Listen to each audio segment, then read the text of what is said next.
Kita muda, kita muda, kita muda, luar biasa. Kita berikan aplaus.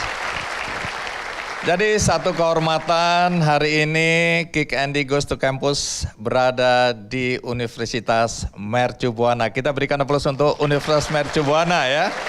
Terima kasih untuk kesempatan yang diberikan. Dan sebagaimana biasa teman-teman adik-adikku tercinta, di Kick Andy itu yang diangkat adalah cerita-cerita yang memberikan semangat, memberikan inspirasi. Ya, terutama bagaimana seseorang berjuang untuk bisa mewujudkan mimpinya.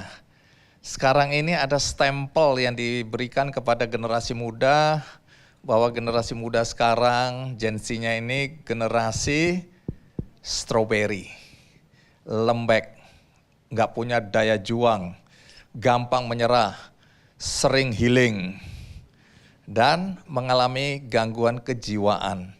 Nah, hari ini kita semua tentu tidak ingin stempel itu terus melekat pada diri kita. Karena kita mungkin atau sebagian besar dari kita tidak seperti itu.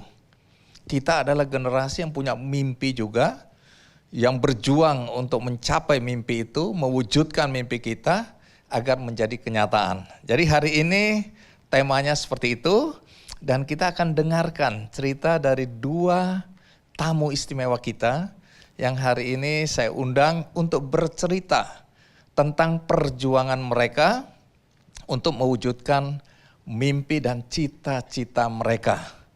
Dan karena mereka berasal dari keluarga yang relatif boleh dibilang miskin, maka perjuangan mereka itu harusnya bisa menjadi cermin bagi kita.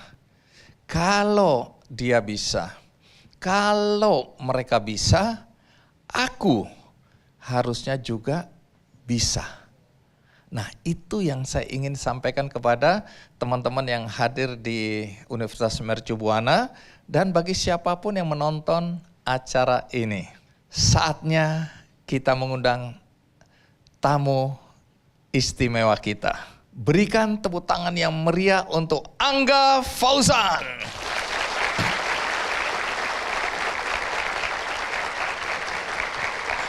Angga, selamat datang di kampus Mercu Buana. Jadi Angga, cerita sedikit tentang masa lalumu ya. Nama saya adalah Angga Fauzan. Saat ini saya merupakan CEO dari MySkill. Kalau teman-teman pernah dengar MySkill. Sedikit cerita, saya berasal dari Boyolali, Jawa Tengah. Awalnya kami tinggal di Ciracas, Jakarta Timur, sampai suatu ketika tempat jualan ayah saya, yakni ayam goreng, itu digusur. Nah, akhirnya kami pindah ke Boyolali. Di sana Simbah punya kandang kambing, Pak. Punya gubuk kandang kambing, kami tinggal di situ. Kambingnya dijual, kami tinggal di gubuk kandang kambing sampai saya lulus dari ITB. Kebetulan saya kuliah S1 di ITB. Kemudian saya lanjut S2 di Edinburgh University, pakai beasiswa juga LPDP. Dan bekerja dan sekarang membangun MySkill. Kurang lebih seperti itu, Pak. Wow. Oke, silakan duduk Angga. Orang tuamu dulu dagang ayam goreng dan digusur. Emang Benar. dagangnya di mana? Jadi mungkin sedikit cerita lebih ke belakang ya Pak ya. Jadi ayah saya itu dulu dia nggak lulus SD. Dia cuma pernah mengalami kelas 1 SD di Boyolali, Jawa Tengah. Kemudian ketika muda beliau itu bekerja sebagai kuli bangunan di Boyolali. Jadi ada pembangunan jembatan apa dan seterusnya. Sampai suatu ketika mandor kulinya itu nipu Pak. Maksudnya ayah saya udah kerja berbulan-bulan, nginepnya tuh ya di tempat bawah jembatan tadi, di jembatan di yang dibangun tadi. Biasanya Benar, di pinggir-pinggir jalan dan sebagainya. Karena memang tidak ada penginapan, 1 bulan, 2 bulan, 3 bulan, mandornya pergi, kabur. Jadi nggak dibayar. Kemudian ayah saya ikut saudara kerja ke Jakarta. Ikut mulai jualan ayam goreng, kemudian punya gerobak sendiri, pelan-pelan. Kemudian jual ayam goreng di Jakarta. Nah ibu saya waktu itu jadi ibu rumah tangga Pak.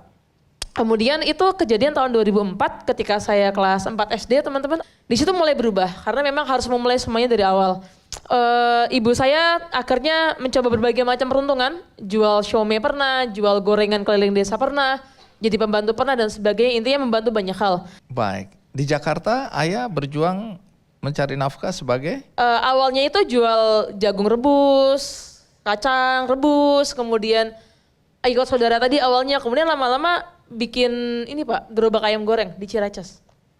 Jadi ada gerobaknya, nah dia jual ayam goreng standby di suatu tempat. Berapa tahun lamanya jadi penjual ayam goreng Mungkin 5 gerobakan? sampai 10 tahunan sih Pak. Tapi intinya ayahmu setelah digusur apa yang terjadi dalam kehidupannya? Ketika digusur itu kan pilihannya dua Pak, antara pindah tempat baru atau ya sudah pindah ke kampung halaman lagi gitu kan.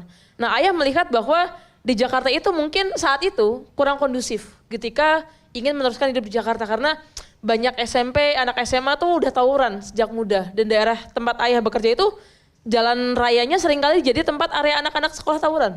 Jadi beliau tidak bisa membayangkan gimana nanti ketika saya sekolah SMP, SMA juga jadi ikut-ikutan. Maksudnya setelah anaknya kamu Nanti ke depan ikut-ikutan seperti dengan itu. lingkungan seperti itu Benar. sangat tidak sehat. Benar, akhirnya memutuskan ya udahlah pulang ke Boyolali saja. Oh, pulang kampung Pulang kampung, stay di sana for good. for good. Ya, For tahun 2004. good-nya nggak good-good amat nggak ya. good-good amat ternyata. Karena apa yang terjadi di kampung halaman? Oke, pertama tadi simbah saya atau kakek saya itu punya gubuk kandang kambing, lantai tanah, triplek, bambu dan seterusnya. Kambingnya kita jual, cuma ada 3 atau 5 kambing. Kemudian di situ kami tinggal, jadi dibersihin, kami tinggal di sana. Kemudian saya mulai bersekolah di sana. Sayangnya teman-teman SD saya itu beberapa itu bully, Pak. Bulinya benar-benar kita ngomongin fisik, kita ngomongin verbal, kita dipukul, ditendang, diancam dibunuh dan macam-macam. Kenapa begitu?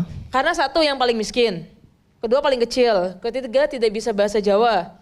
Berapa bersaudara kamu? 2 bersaudara, adik saya selisihnya 9 tahun. Oke, demikian kehidupanmu di masa kecil Iya, ya. begitu. Tapi tadi kamu bilang kamu sekolah di mana tadi? Di luar ITB. negeri? Di ITB dan di Edinburgh.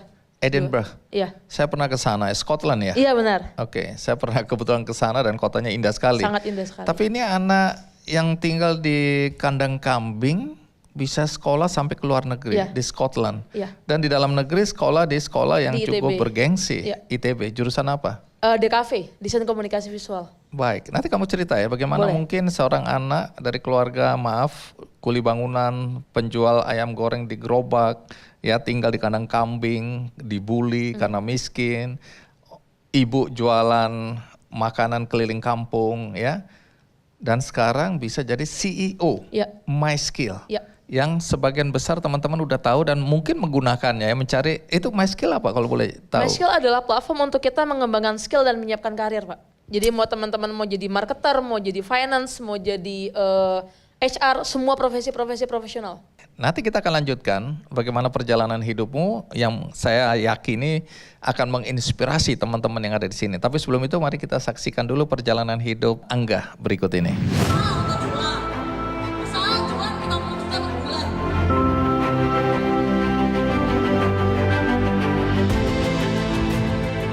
Pantang menyerah pada keadaan ekonomi keluarga tidak menyurutkan langkahnya untuk meraih pendidikan setinggi-tingginya.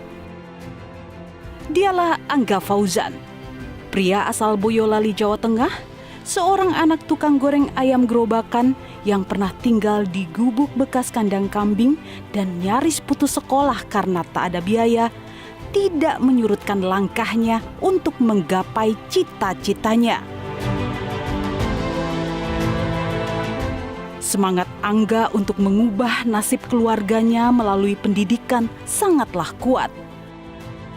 Sejak di bangku sekolah dasar, Angga selalu rajin belajar dan berprestasi. Berkat ketekunannya, Angga berhasil meraih beasiswa S1 di ITB dan S2 di Skotlandia, program Magister of Science Design and Digital Media, Edinburgh College of Art di University of Edinburgh di United Kingdom. Halo semuanya, perkenalkan saya Angga Fauzan, CEO dan juga co-founder dari MySkill. Kini Angga Fauzan, anak seorang tukang goreng ayam gerobakan, sudah menjadi seorang CEO sekaligus founder MySkill.id, sebuah platform e-learning, online live class, dan kumpulan informasi beasiswa dan lowongan kerja bagi mahasiswa fresh graduate, bekerja sama dengan puluhan perusahaan untuk penyaluran tenaga kerja terlatih.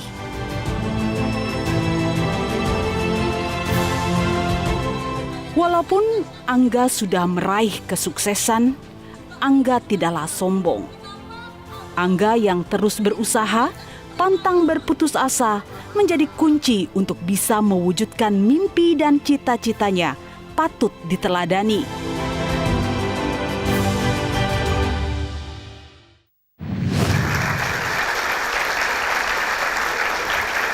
Nah, sekarang ceritakan bagaimana Angga kok bisa sekolah di ITB? Jadi mungkin sedikit cerita sejak saya SD tadi, ketika SD itu saya banyak dibully oleh teman-teman, saya berpikir bahwa saya tidak mau satu sekolah dengan mereka ketika SMP. Jadi saya memutuskan untuk SMP yang agak jauh, tapi tetap bagus dan tidak akan bertemu dengan mereka. Akhirnya saya waktu itu memutuskan untuk bersekolah di SMP Negeri 2 Boyolali, Pak. Nah, menurut saya titik mula perubahan hidup saya itu di situ. Karena perpustakaan SMP 2 Boyolali itu kebetulan adalah perpustakaan siswa terbaik se-Boyolali dan pernah mendapatkan predikat sebagai perpustakaan terbaik siswa untuk se-Jawa Tengah peringkat 3. Kenapa? Karena di sana banyak sekali buku-buku yang kita bisa pinjam, kita bisa request, dan kalau kita membuat resensi bukunya kita dapat nilai tambahan di pelajaran bahasa Indonesia. Nah, tadi sempat ada beberapa foto saya dengan Andre Hirata, saya dengan Habibur Rahman Elsirazi. Mereka adalah penulis-penulis buku yang menginspirasi saya ketika saya baca Laskar Pelangi, ketika saya baca Ayat-Ayat Cinta dan sebagainya. Saya merasa, oh, meniti pendidikan setinggi-tingginya itu seru ternyata. Oh, ternyata kuliah bisa loh sampai ke luar negeri. Kebetulan buku-buku yang saya baca di perpustakaan SMP tadi itu membuka mata saya bahwa, oh, pekerjaan itu banyak sekali. Oh, ada loh namanya Oxford, oh, ada loh namanya Cambridge, oh, ada loh namanya Sorbonne. Dari situ saya mulai berpikir bahwa pokoknya nanti saya harus kuliah ke luar negeri. Nah, lantas saya dari SMP, sebenarnya saya nyaris putus sekolah, Pak. Tidak lanjut ke SMA karena tidak ada biaya. Orang tua saya pada saat itu mendaftarkan saya ke tempat kursus komputer untuk bisa jadi admin pabrik, admin toko dan seterusnya yang bisa cepat kerja. Jadi bukan SMK bahkan, kursus komputer biasa. Tapi saya diam-diam mendaftar ke SMA, yakni SMA 3 yang juga sangat membentuk hidup saya sekarang. Jadi saya dari rumah itu pakai baju biasa, sampai SMA-nya itu saya baru ganti seragam sekolah. Dan saya mendaftar sendiri. Ketika teman-teman tuh daftar sama pacarnya, sama orang tuanya, pakai mobil, pakai motor, saya naik bis gitu. Di sana alhamdulillah diterima, dapat uang pinjaman untuk bisa bayar SPP 1,7 kalau tidak salah. Akhirnya saya mulai mengoptimalkan diri untuk bisa menyiapkan diri kuliah yang lebih bagus dengan ikut banyak lomba. Jadi waktu SMA itu piagam kejuaraan saya ada 14, Pak. Dari lewat kabupaten, Karesidenan Surakarta sampai provinsi. Nah, usai lulus SMA, awalnya saya berpikir untuk ya sudah kuliah yang lebih dekat saja. Tunggu sampai sini dulu, karena pasti teman-teman bertanya, ini kan kamu datang sendiri, Ya. daftar sendiri. Benar, SMA. Pertama tentu keberanian itu datang dari mana? Kedua, pinjaman 1,7 juta itu kamu yang minjem atau orang tua yang akhirnya minjem? Jadi keberanian dari mana itu keberanian terbentuk dari buku-buku yang saya baca di SMP tadi. Saya melihat bagaimana Ikal di novelnya Laskar Pelangi itu Ikal benar-benar itu Andrea Hirata ya. Iya, Kalau yang kita tadi. lihat dari Laskar Pelangi, kalau belum pernah nonton filmnya, belum tahu siapa Andrea Hirata, tinggal cari klik Kick Andy Laskar Pelangi pasti dapat ya. benar. Jadi ayah saya mencoba mencari berbagai Tunggu, pinjaman. akhirnya orang tuamu tahu. Akhirnya tahu. Kamu Tahu ketika diterima. mendaftar. Tahu ketika diterima. Pas diterima Itu saya kan boleh bilang. artinya orang tua dijebak juga ya. Iya benar, saya Harus orang tua bayar saya ya. terjebak, benar. Tapi nggak punya uang. Ngambil uang, akhirnya nyari pinjaman, Pak. Nyari pinjaman keliling-keliling Boyolali ke bank-bank dan sebagainya, akhirnya alhamdulillah dapat tanpa agunan. Akhirnya saya tidak mau menyia-nyiakan jasa orang tua saya akhirnya tadi, saya pokoknya harus ikut banyak lomba yang punya banyak prestasi. Akhirnya tadi ketika SMA saya punya 14 piagam kejuaraan. Lomba gambar terutama, karena memang saya suka gambar, saya suka menulis. Nah, usai lulus SMA, saya berpikir untuk kuliah yang lebih dekat dengan beasiswa. Apapun yang nanti beasiswa ada lah gitu kan. Kita belum tahu nanti beasiswa yang apa, tapi yang dekat ya. Ini opsi dekat waktu itu ya UNS atau UNES di Semarang gitu kan. Kemudian ada satu guru saya, guru SMA namanya Pak Eko. Beliau bilang, Angga, kalau kamu ingin mempelajari sesuatu, belajarlah di tempat terbaik di mana kamu bisa belajar hal tersebut. Tempat terbaik di sana. Akhirnya saya mencoba cari di mana sih tempat terbaik untuk belajar seni dan desain. Ternyata tempat terbaiknya adalah di ITB. Tempat terbaiknya adalah di ITB. Peringkatnya di sana ITB nomor 1. Kemudian suatu ketika ada kakak-kakak dari ITB itu roadshow ke sekolah-sekolah, Pak. Mereka cerita bahwa ITB itu ada beasiswa, namanya bidik misi dari pemerintah. Nah akhirnya saya merasa gayung bersambut, saya coba daftar ITB dengan beasiswa bidik misi. Alhamdulillah diterima. Kurang lebih seperti itu ceritanya masuk ITB. Kita berikan aplaus dong. Perjuangan panjang ya. Saya harus 5 kali keluar negeri. Oh, jadi kamu mencanangkan 5 kali Iya, keluar negeri? selama kuliah. Mau Ini- gimana pun caranya. Ini anak desa ini, Iya. anak miskin ini. Benar, jadi waktu Gara-gara baca buku jadi mimpimu tinggi Benar, sekali benar. itu ya.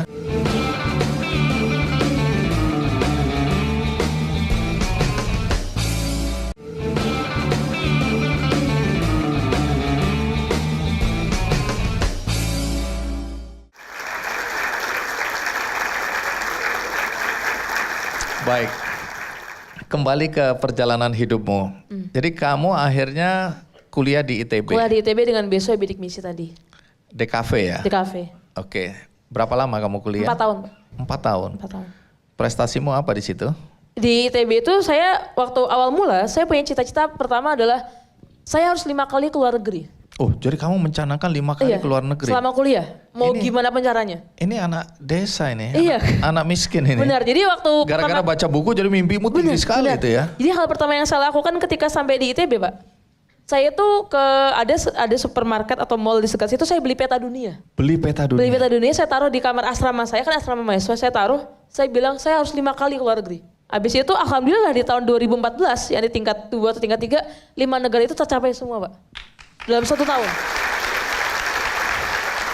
Oke, jadi kamu menempatkan 5 tadi negara 5. ya sebagai mimpi yang ingin Benar. kamu wujudkan, tapi kok bisa tercapai? Jadi ternyata Pak, hal yang saya sadari adalah seringkali itu yang kita kurang bukannya dana, tapi informasi. Ternyata ada informasi event di sini, ada beasiswanya. Oh, ada informasi lomba di sini kalau menang bisa diberangkat ke sana. Jadi informasi-informasi ini yang saya coba cari karena nggak ada uang, ya udah kita cari informasi apa yang gratis. Sebenarnya yang saya coba latih adalah kemampuan organisasi atau kepemimpinan. Di ITB itu saya merasa bahwa saya benar-benar digembleng dan dilihatkan berbagai macam sisi-sisi di mana saya masih jeleknya. Maksudnya, belum bisa ini, belum bisa itu. Karena selain kuliah, saya merasa kenapa IPK itu nilainya 4? Karena 96-nya itu ada di luar kelas. Nah 96-nya saya cari di organisasi kampus. Saya mencari apa yang masih kurang dari saya, apa yang masih jelek dari saya. Jadi saya mencoba mengembangkan skill kepemimpinan tadi pelan-pelan. Akhirnya pelan-pelan bisa lulus kuliah. Kemudian sempat bekerja sekitar 1 tahun. Nah sambil bekerja tadi sambil menyiapkan sertifikasi untuk bahasa Inggris. Jadi ada satu momen di mana saya tuh tiap bulan ngambil tes TOEFL. Ngambil tes TOEFL tapi nggak tembus-tembus, Pak.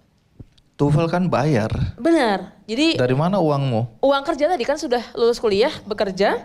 Tiap bulan itu ngambil TOEFL, nggak lulus-lulus. Tapi saya selalu berpikir bahwa saya harus segera bisa kuliah ke luar negeri. Akhirnya hal yang saya pikirkan adalah mungkin walaupun tiap bulan saya sudah ngambil tes TOEFL, walaupun tiap hari saya begadang untuk belajar TOEFL, sepertinya saya masih kurang serius. Karena mungkin saya masih berpikir bahwa kalau gagal masih bisa bulan depan. Kalau gagal masih ada cadangannya. Akhirnya yang saya ambil adalah saya resign, Pak. Dari Resign kerja. pekerjaan. Resign.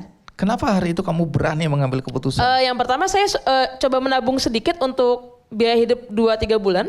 Yang kedua saya ngambil kursus bahasa Inggris di Kampung Inggris di Pare, Kediri. Oh, Kediri. Full. Nah, kalau belum pernah dengar Kampung Inggris di Kediri, klik Kick Andy Kampung Kediri bahasa Inggris. Lengkap. Nah akhirnya ya udah. Boleh dong promo ya. Boleh dong. Kalian soalnya generasi yang nggak ngikutin Kick Andy sih. Makanya kalau mau sukses cuma satu cara, nonton Kick Andy sebanyak-banyaknya. Benar. Boleh. Terus? Ya akhirnya tadi dedicated 1 bulan full di sana sehingga tidak terdistraksi dengan pekerjaan dan seterusnya. Seminggu kemudian usai 1 bulan di sana langsung ambil tes IELTS, ganti lain TOEFL karena mungkin udah capek. Alhamdulillah lolos Pak, sertifikasi tadi. Akhirnya mendaftar buat LPDP dan diterima. Nah sambil menyiapkan tadi saya juga membangun komunitas Boyolali Bergerak. Nah ini menarik ini. Benar. Jadi ini kan berkaitan dengan kampung halamanmu ya. Kampung halaman di Boyolali. Komunitas Boyolali Bergerak. Benar. Apa itu? Jadi komunitas Boyolali Bergerak ini adalah komunitas pendidikan, sosial dan ekonomi ada di Boyolali yang digerakkan oleh anak-anak muda Boyolali. Kenapa kita buat? Karena kami merasa bahwa Boyolali itu kota kecil, Boyolali itu kota transit, di mana rata-rata anak-anaknya itu ketika lulus SMA, SMK, mereka akan merantau. Dan mereka akan bekerja di luar Boyolali, mungkin juga menikah berkeluarga di luar Boyolali. Akhirnya apa? Anak-anak muda potensial ini keluar semua Pak. Jadi siapa yang balik bangun kampung ini? Akhirnya saya ngobrol sama banyak teman-teman saya, akhirnya kami buat komunitas Boyolali Bergerak agar teman-teman yang merantau ini tetap bisa berbuat baik kepada kampung halaman. Nah di situ saya coba bangun beberapa benchmarking, diskusi dengan teman-teman komunitas. Salah satunya adalah Panji Aziz dari Banten, Isbanban. Ada di Kick Andy juga. Kalau belum tahu Isbanban, klik Kick Andy, oke? Jadi semua informasi yang bagus-bagus adanya di mana? Pinter. Ya akhirnya kami coba banyak benchmarking, ngobrol-ngobrol dengan teman, kita buat berbagai macam kegiatan. Nah salah satu kegiatan yang kami rutin buat adalah kami mengembangkan taman pendidikan.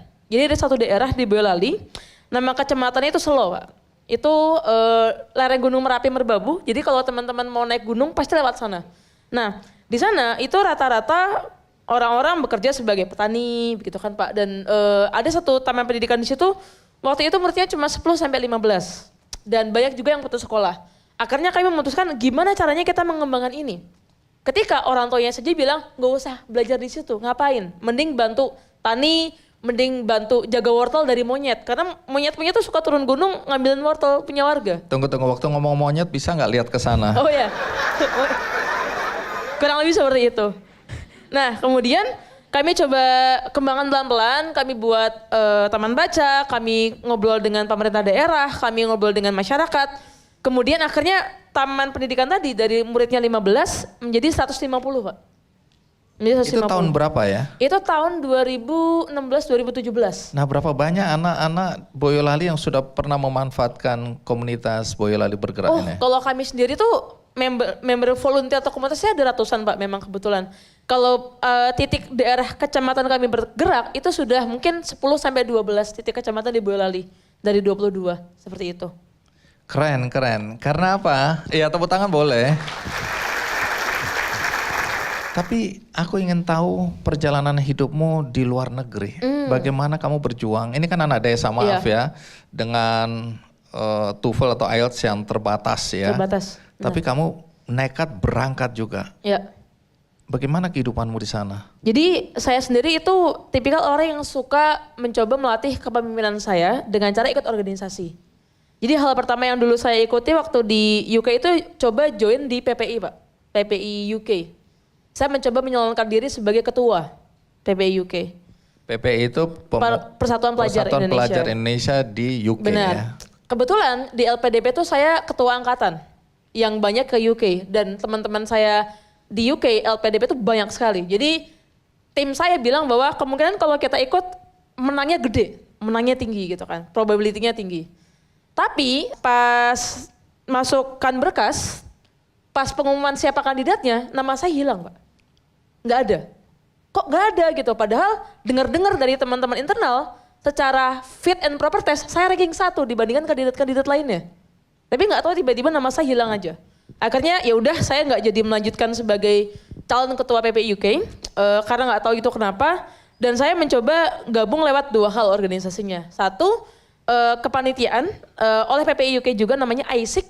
Jadi itu sebuah konferensi buat akademisi di UK. Waktu itu kita bikin di Nottingham.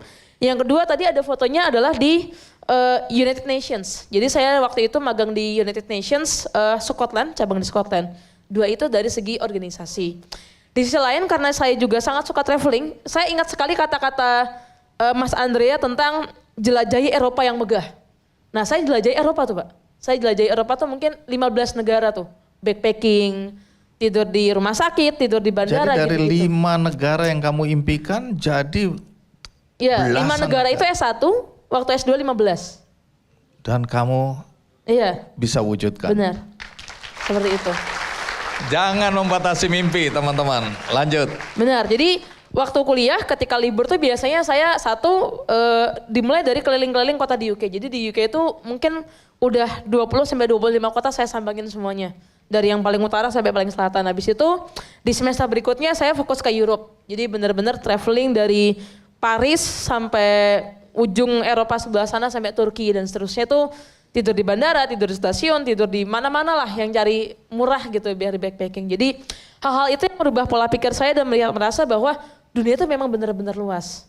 Nah, titik baliknya adalah ketika saya kuliah di Edinburgh tadi, itu kami punya akses sebuah e-learning, platform e-learning yang mana kita bisa belajar banyak sekali skill, Pak. Kita bisa belajar skill marketing, kita bisa belajar skill data dan seterusnya, dan bahkan ketika saya sudah lulus sekitar 3-5 tahun yang lalu, saya masih punya aksesnya. Dan saya di situ berpikir bahwa oh, di Indonesia yang kayak gini nggak ada. Ketika saya kuliah juga di UK, kita punya akses tentang banyak sekali paper. Kita bisa download ratusan paper, ribuan paper, suka-suka kita. Tapi ketika saya kuliah di Indonesia, hal ini nggak ada. Maka dari itulah ketika saya pulang dari UK, saya berpikir bahwa gimana caranya kita bisa memberikan akses yang sama seperti teman-teman kita yang kuliah di Eropa, akses untuk belajar berbagai skill, akses untuk belajar berbagai macam dunia akademis kepada jutaan orang-orang anak muda di Indonesia. Akhirnya kita buatlah MySkill pelan-pelan. Nah, saya buat MySkill itu di tahun 2020, Pak. 2020 sampai 2021 lah itu awal mula buat MySkill-nya. Kurang lebih. Menarik ya perjalanan anak Crocodile Forget ini ya. Nah, jadi dari awalnya tadi kandang kambing, bekas kandang kambing, sekarang alhamdulillah sudah permanen, sudah punya kendaraan, adik saya sudah kuliah tanpa beasiswa dan seterusnya. Nah, itu hal pertama yang saya coba tumbuhkan lewat karir saya.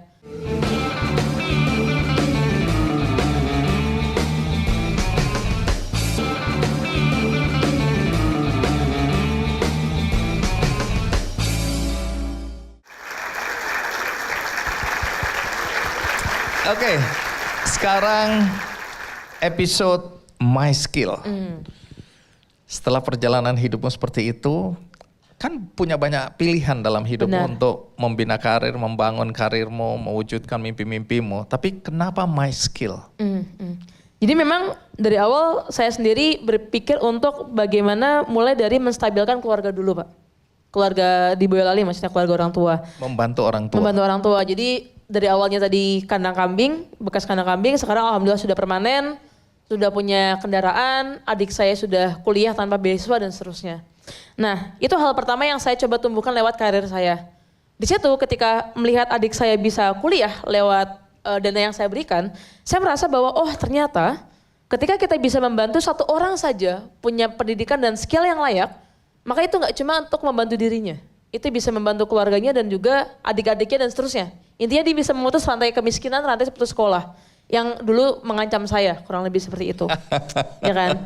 Nah akhirnya saya coba belajar dengan cara bekerja. Karena kan kalau udah lulus kuliah, cara belajarnya lewat bekerja ya Pak ya. Oh saya kerja di industri A, saya kerja di industri B. Saya juga pernah kerja di salah satu perusahaan startup pendidikan terbesar di Indonesia. Pernah, itu untuk belajar banyak hal.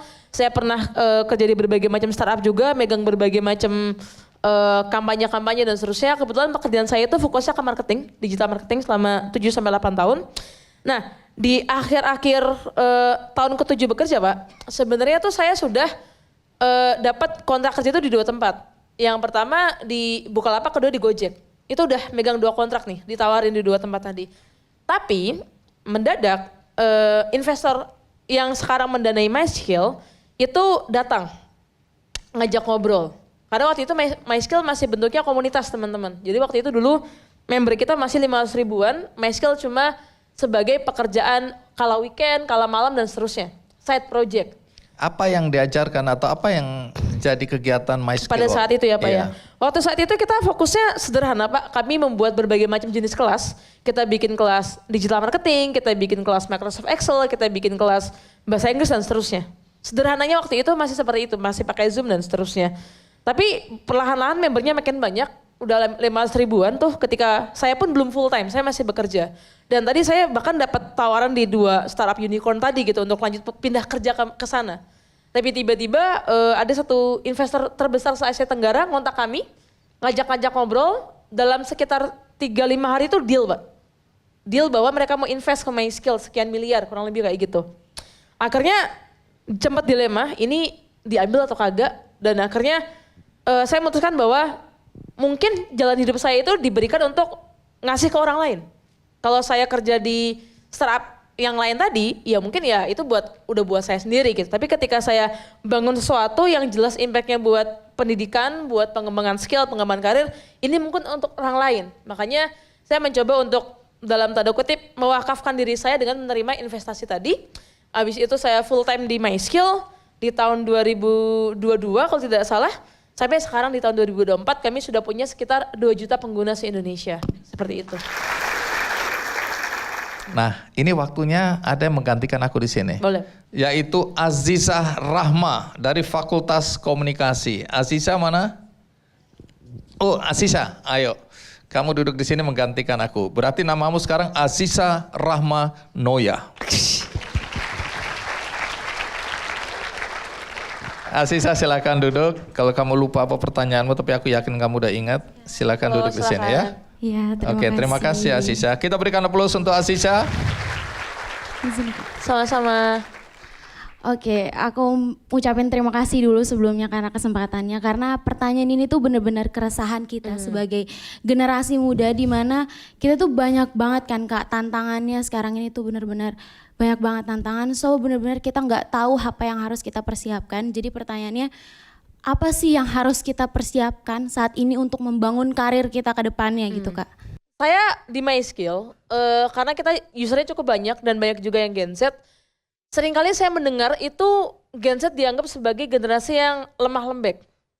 Padahal saya nggak percaya terhadap hal tersebut.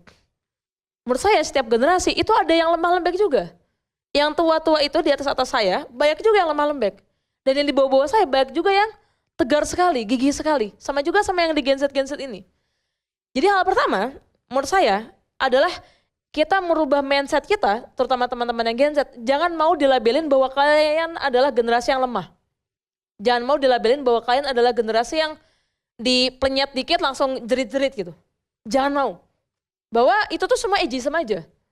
Itu pelabelan aja kan, jangan mau dilabelin kayak gitu. Karena ketika kalian nggak mau dilabelin kayak gitu, kalian akan mulai berpikir bahwa aku nggak sebatas bahwa aku tuh strawberry, kebayang maksudnya. Itu yang pertama. Yang kedua, awareness yang perlu dibangun adalah kita sangat sadar bahwa di masa depan, generasi Z atau generasi Alpha bahkan, tantangannya jauh lebih susah. Lowongan kerja makin dikit, bener nggak? Perusahaan makin kecil, belum lama kita dengar banyak kabar startup juga layoff, perusahaan juga banyak layoff. Korban terbesar siapa? Coba-coba Gen Z. Karena suka nggak suka kalian akan bersaing masuk kerja melawan senior-senior kalian yang barusan di layoff tadi. Misalkan kamu alumni komunikasi, terus kemudian ada alumni komunikasi dari Universitas Mercu Buana, lulusan tahun 2015 misalkan, kemudian dia kena layoff. Kamu saingan sama dia nggak jadinya? Iya kan sih? Susah nggak? Susah.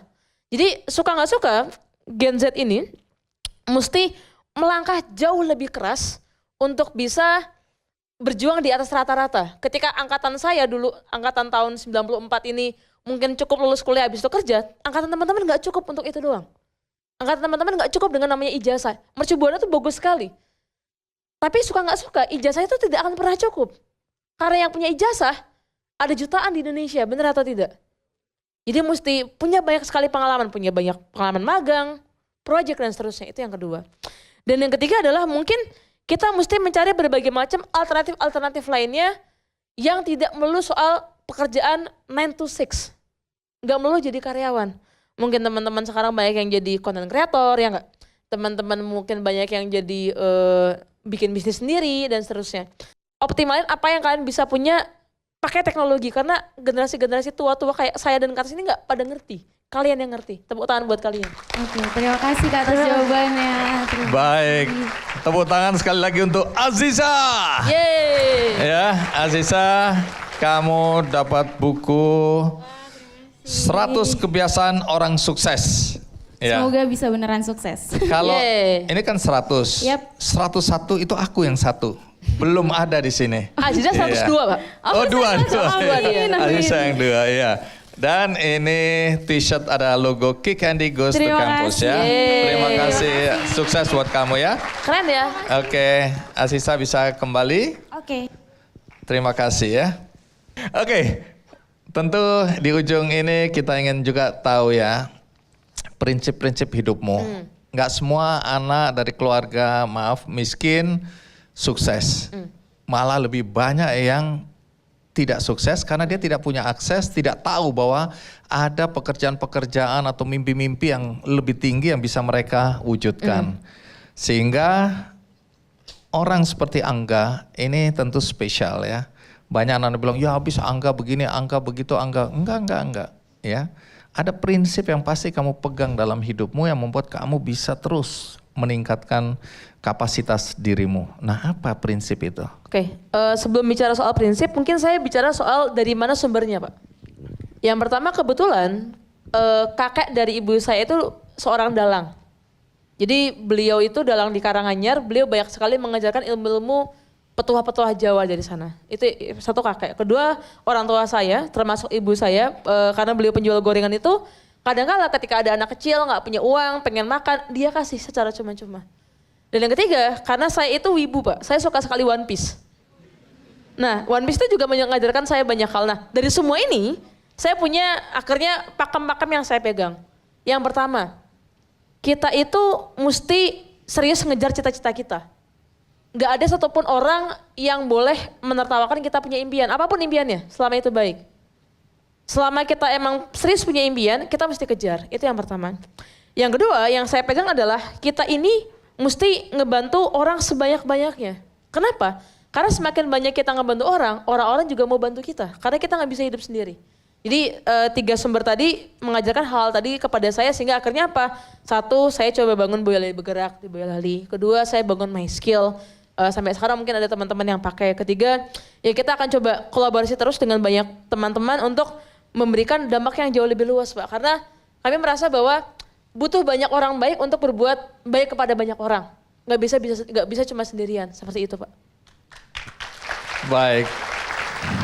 Ibu kerja sebagai ART, asisten rumah tangga, dan Bapak kerja waktu itu awal-awal jadi apa aja lah serabutan dan akhirnya kerja yang bersih-bersih di sekolahan gitu. Dan sekarang jadi satpam sampai akhirnya jadi satpam.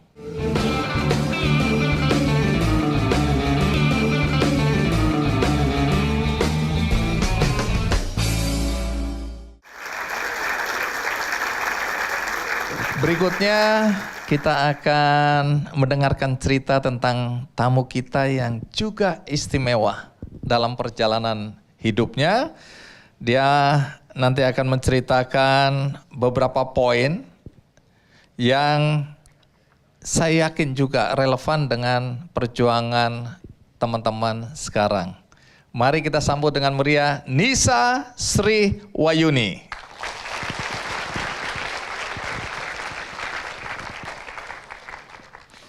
Nisa, apa kabar? Halo, Wendy. Alhamdulillah baik. Iya, terima kasih sudah mau hadir Terima di kasih banyak, Universitas Mercu Buana. Boleh sapa teman-teman yang Halo hadir di sini? semua, saya Nisa. Terima kasih banyak sudah di-invite hari ini Om Wendy. Baik, Nisa berasal dari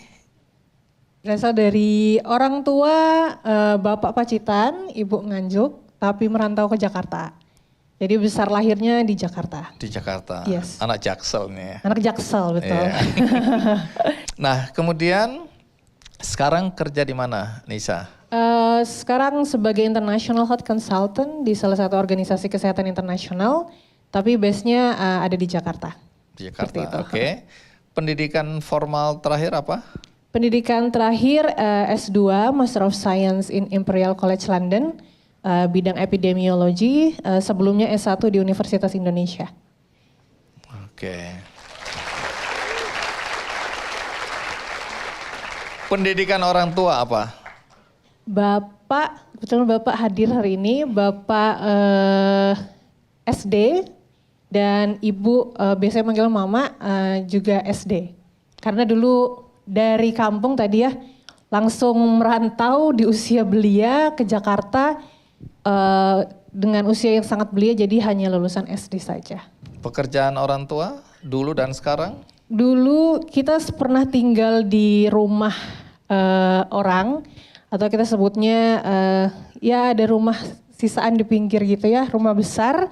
Ibu kerja sebagai ART, asisten rumah tangga, dan Bapak kerja waktu itu awal-awal jadi apa aja lah serabutan dan akhirnya kerja yang bersih-bersih di sekolahan gitu. Dan sekarang jadi satpam sampai akhirnya jadi satpam.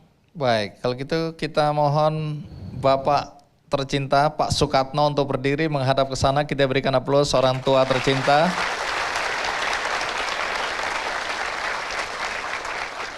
Baik, terima kasih Pak Sukatno. Saya baru kenalan tadi jadi ya.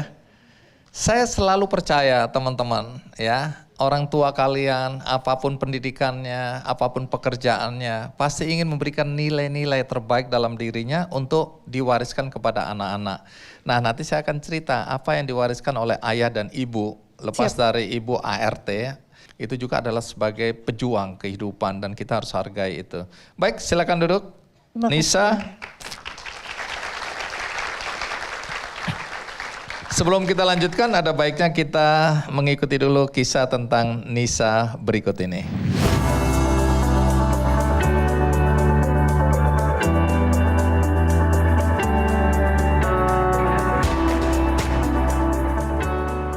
Never give up, kata yang pantas disematkan untuk perempuan bernama Nisa Sriwahyuni. Anak dari ayah seorang satpam, ojek online, dan ibu seorang pembantu rumah tangga ini berhasil menuntaskan pendidikannya hingga ke S2 di London, Inggris. Sejak kecil, Nisa yang lahir dari keluarga sangat sederhana ini memiliki cita-cita yang tinggi untuk dapat memperbaiki nasib diri dan keluarganya melalui pendidikan. Keberhasilan yang diraih Nisa tentu saja tidak datang dengan instan. Tak ada biaya kuliah bukan halangan baginya. Nisa pernah 7 kali gagal tembus beasiswa. Namun ia terus mencoba, pantang menyerah, hingga akhirnya ia dinyatakan lolos di kampus top 10 dunia. Nisa berhasil lolos beasiswa LPDP pendidikan S2-nya di Imperial College London, Inggris, jurusan epidemiologi. Sebelumnya, Nisa berhasil menuntaskan pendidikan S1-nya di Universitas Indonesia Fakultas Kesehatan Masyarakat juga melalui jalur beasiswa.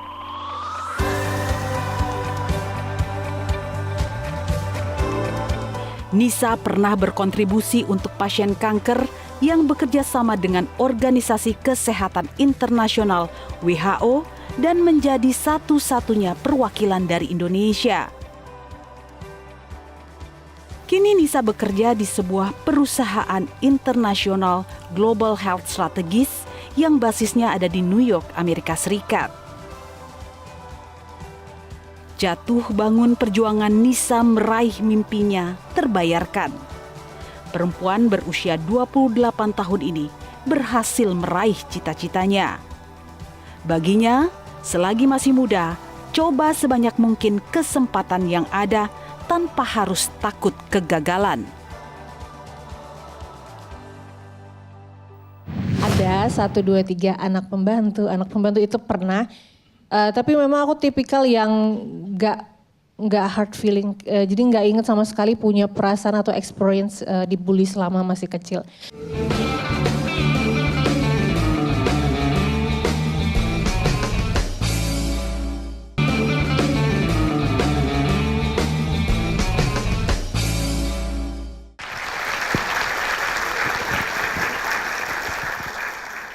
Tadi Nisa udah cerita sedikit ya mengenai masa kecil, masa lalu ya.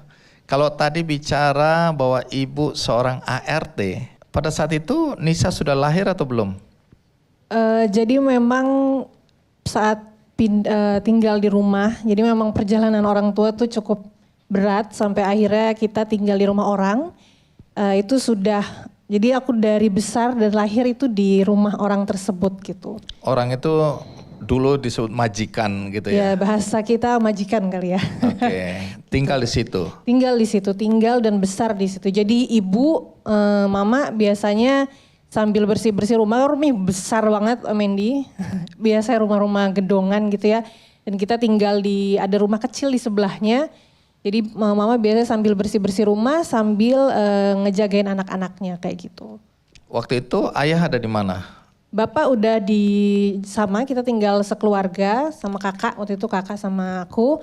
Tapi bapak udah mulai kerja jadi tadi yang bersih-bersih di sekolahan. Dan itu juga sekolahannya yang majikan itu juga yang punya gitu. Baik, menarik ya. Jadi sampai usia berapa Nisa masih tinggal bersama tuan rumah? Sampai aku SMP, mau masuk SMP kita pindah, kebetulan alhamdulillah aku masuk sekolah menengah negeri, sekolah SMP negeri. Jadi waktu itu memang mama itu maunya kenapa merantau, sebenarnya ada ceritanya juga, kenapa merantau jauh-jauh. Karena memang kondisi kalau kita bicara di kampung ya, karena kan asalnya orang tua dari kampung, itu pendidikan tuh susah. Jadi memang mimpi dari mama sama bapak itu adalah untuk agar anaknya itu bisa sekolah lebih baik dari mereka. Maka dari itu waktu aku dapat SMP negeri, akhirnya alhamdulillah orang tua sudah bisa menabung dan kita pindah keluar dari rumah majikan kita itu. Baik, ada pertanyaan yang sensitif. Mungkin teman-teman juga pernah merasakan ya, ketika aku tidak seberuntung mungkin temanku atau orang tua temanku. Apa yang Nisa rasakan dan bagaimana mengeliminir perasaan bahwa aku ini hanya anak pembantu rumah tangga atau ART? Alhamdulillahnya untungnya dari kecil, nggak tahu mungkin ini juga karena melihat secara langsung gimana kerja keras dari ibu, karena memang mama itu tiap hari kerja di rumah tersebut, jadi bisa ngelihat gimana beratnya. Pribadi sih nggak pernah ngerasa malu sih Om Endi selama seingat waktu masih kecil. Dan beruntungnya tidak mengalami experience bullying selama sekolah dasar.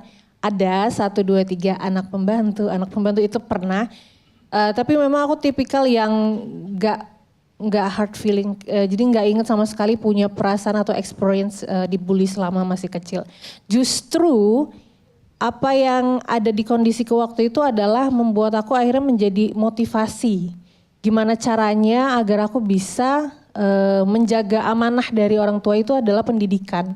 Yaitu karena mereka sudah jauh-jauh dari kampung merantau untuk kehidupan yang lebih baik atau pendidikan yang lebih baik, bagaimana caranya agar aku sebagai seorang anak bisa mewujudkan mimpi itu. Jadi justru lebih kontradik ke arah semangat. Oke, Nisa berapa bersaudara? Aku anak kedua dari 3 bersaudara. Nah, bagaimana perjalanan hidupmu untuk menghargai pendidikan dan mengejar cita-citamu? Aku rasa bisa sampai di titik ini sebenarnya besar pengaruh dari kerja keras orang tua aku, karena memang ibu atau mama itu selalu memprioritaskan, tadi ya mungkin kalau bicara gaji ART berapa ya, walaupun aku pun nggak tahu gitu standarnya berapa, tapi ibu selalu meng-manage dengan baik. Sebagaimanapun selalu yang diprioritaskan adalah pendidikan, iuran atau bayaran. Jadi salah satu titik balik yang membuat aku akhirnya tahu bahwa bisa ya kita itu menjadi orang besar. Sebenarnya salah satunya itu waktu itu Kick Andy Show. Tadi aku juga sudah menyampaikan ke Om Andy.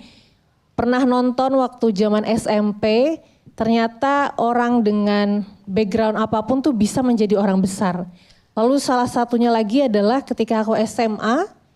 Di waktu SMA itu aku dipertemukan dengan teman-teman yang background ekonominya kebetulan sama. Akhirnya dipertemukan dengan sebuah pertemanan yang memang juga akhirnya membawa ide bahwa kita itu bisa masuk ke perguruan tinggi negeri, kita itu bisa kuliah di luar negeri.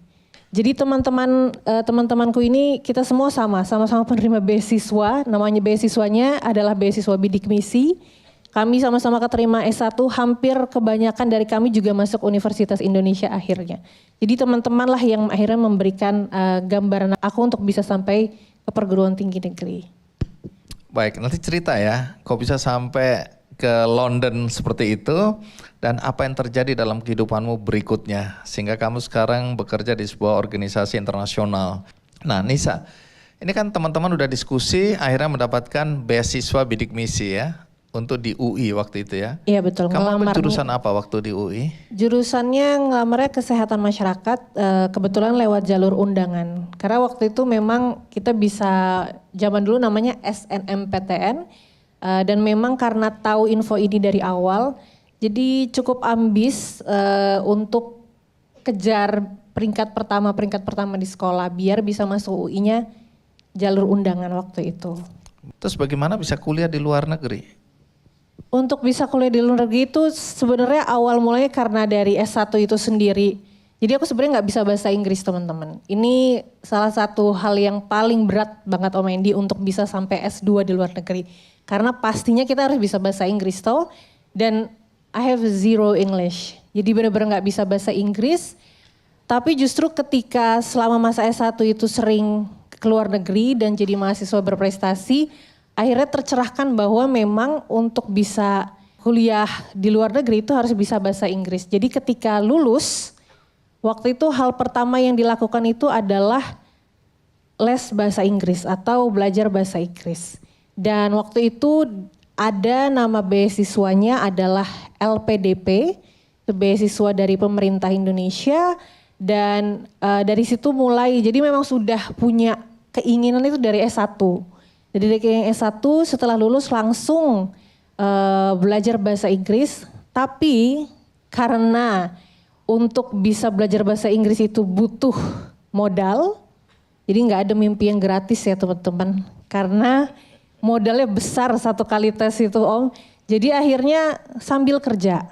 Jadi sambil kerja juga, sambil ngumpulin uang untuk bisa les dan sambil bisa tes IELTS waktu itu nama bahasa Inggris ya. Tapi perjalanannya tuh nggak mulus karena bahasa Inggrisku itu gagal sampai totalnya 5 kali.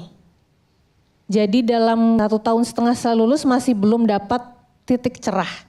Dan selama proses itu juga ngelamar beasiswa sampai totalnya 7 kali.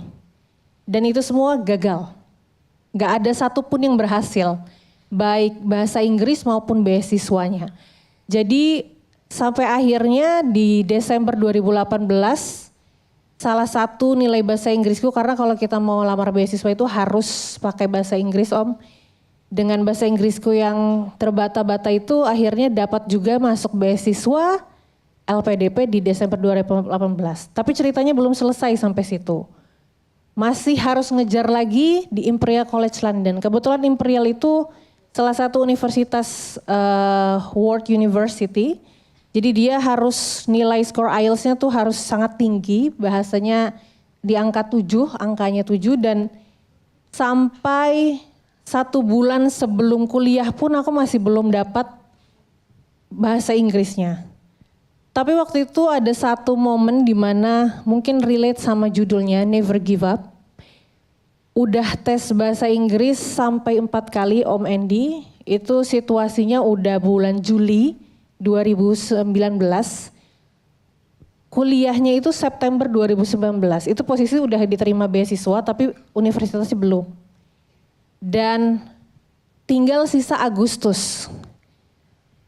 Waktu itu aku punya pilihan lanjut untuk tes lagi dengan sisa tabungan atau aku nyerah. Karena waktu itu benar-benar udah tes 4 kali, teman-teman bisa bayangin gak pernah dapat nilai yang diharapkan. Dan akhirnya nekat ke Surabaya dari Jakarta untuk tes yang terakhir, yang kelima, dan ternyata masih belum berhasil juga. Tapi ada satu hal yang akhirnya mereka Imperial College London menerima aku karena ada exemption atau pengecualian kalau mahasiswa tersebut punya kontribusi. Jadi di sana kalaupun nilainya kurang, kalau kita punya kontribusi di bidang yang kita geluti, waktu itu aku udah kerja 2 tahun, aku bangun satu program cancer di Indonesia dan programnya berhasil. Jadi letter dari programku itulah, company-ku lah yang akhirnya membawaku bisa ke Imperial College London. Setelah gagal beasiswa 7 kali dan setelah gagal IELTS 5 kali. Wow, never give up. Jangan takut bermimpi, karena setiap orang itu juga hidupnya belum tentu pasti.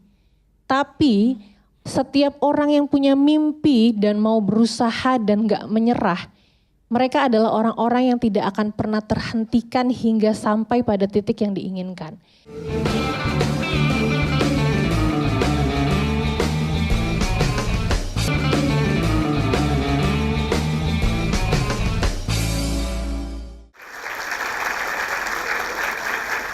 Nisa.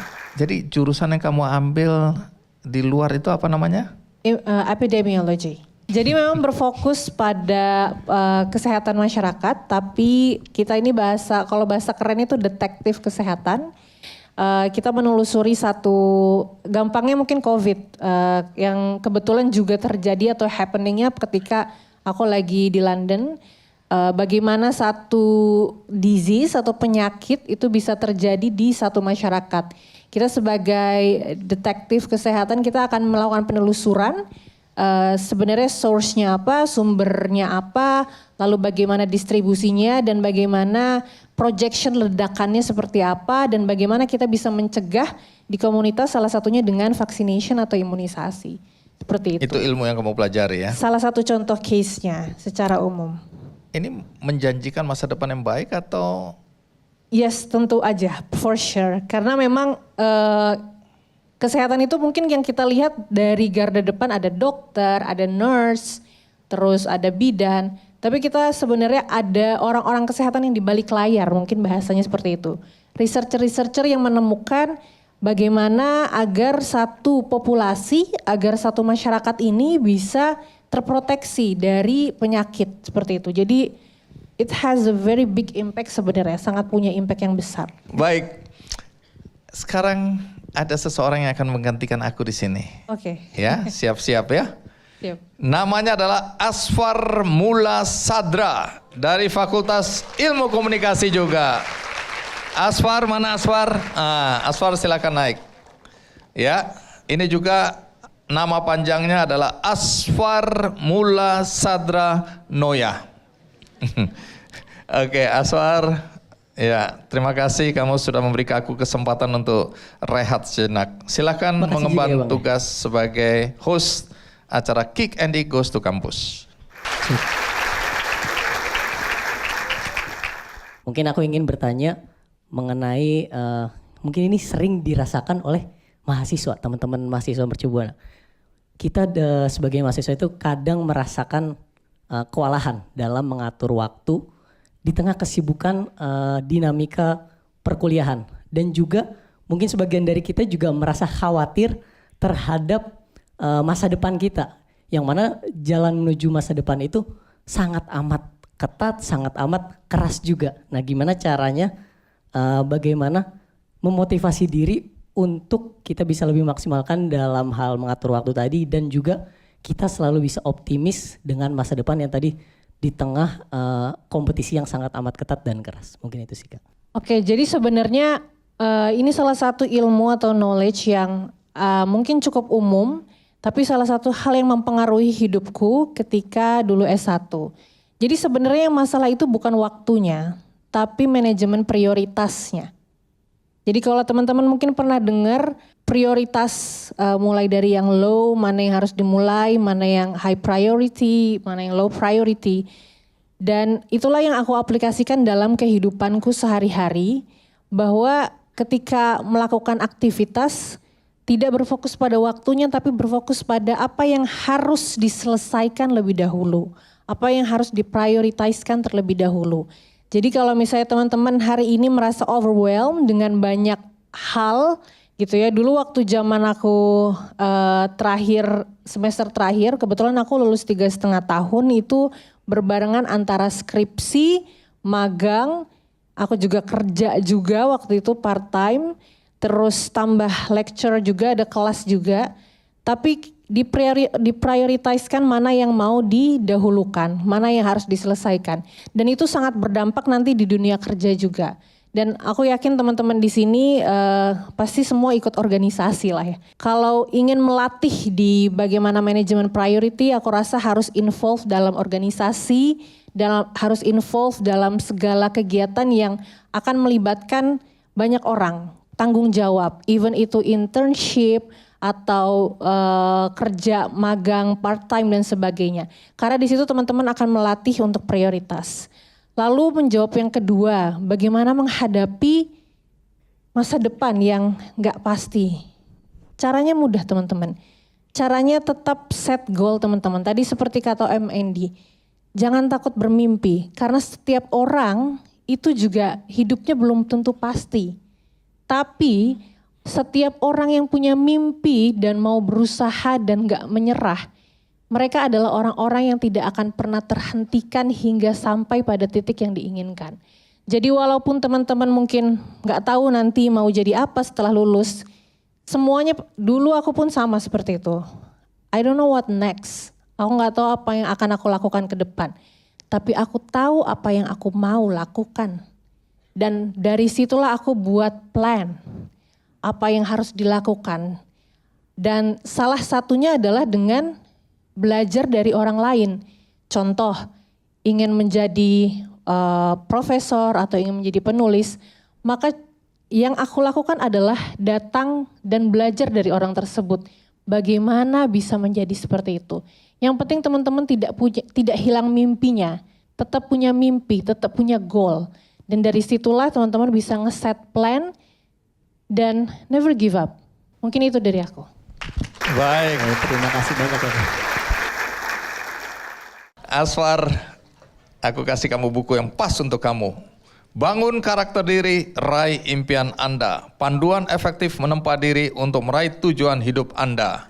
Wah. Dan tentu saja t-shirt Kick Andy Goes to Campus ya. Oke, Asfar, terima kasih.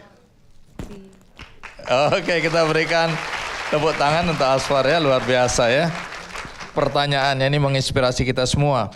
Baik, di akhir atau di ujung acara kita ini, apa pesan yang mau Nisa sampaikan ya kepada teman-teman yang hadir di sini, anak-anak muda yang tentu berharap masa depannya akan jauh lebih baik dari orang tua mereka, berharap kemudian kehidupannya akan sejahtera, berharap dia punya prestasi dan tentu saja berharap dia bisa memberikan kontribusi untuk Indonesia tercinta ini. Apa pesan yang perlu kamu sampaikan?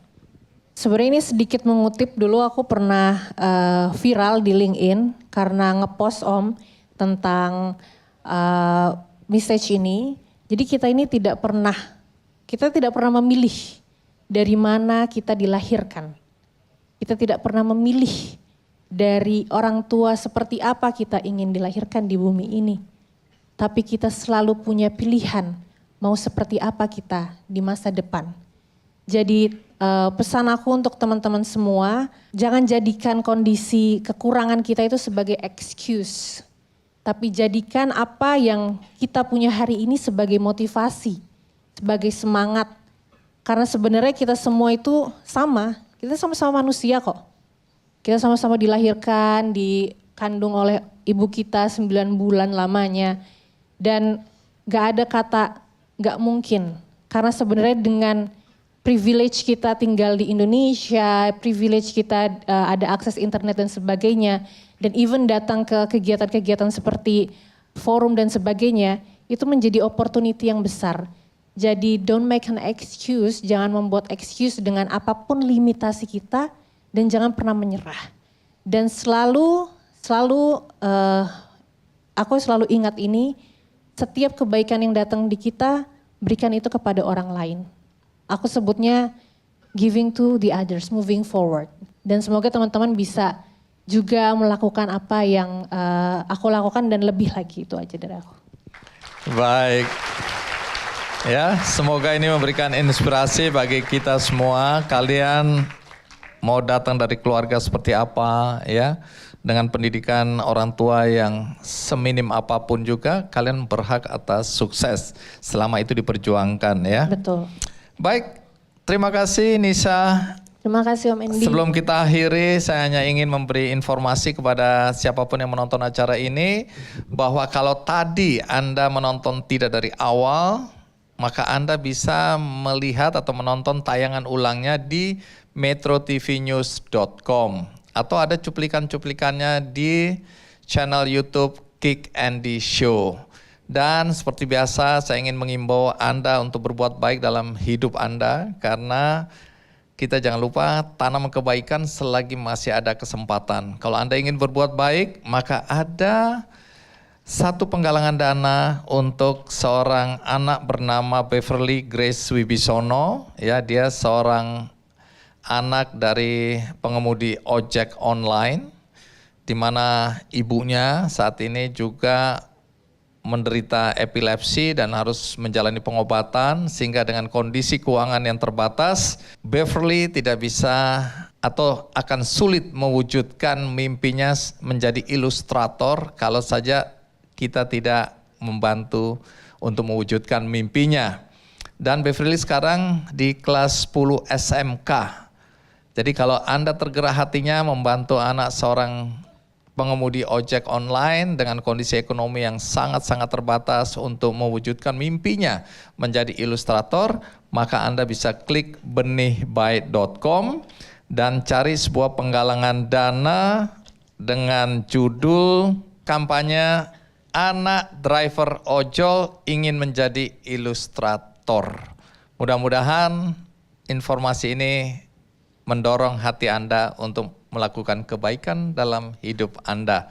Akhirnya semoga episode Never Give Up ini juga memberikan inspirasi bagi teman-teman yang hadir di sini maupun Anda yang menonton Kick Andy Goes to Campus dari rumah. Sampai jumpa.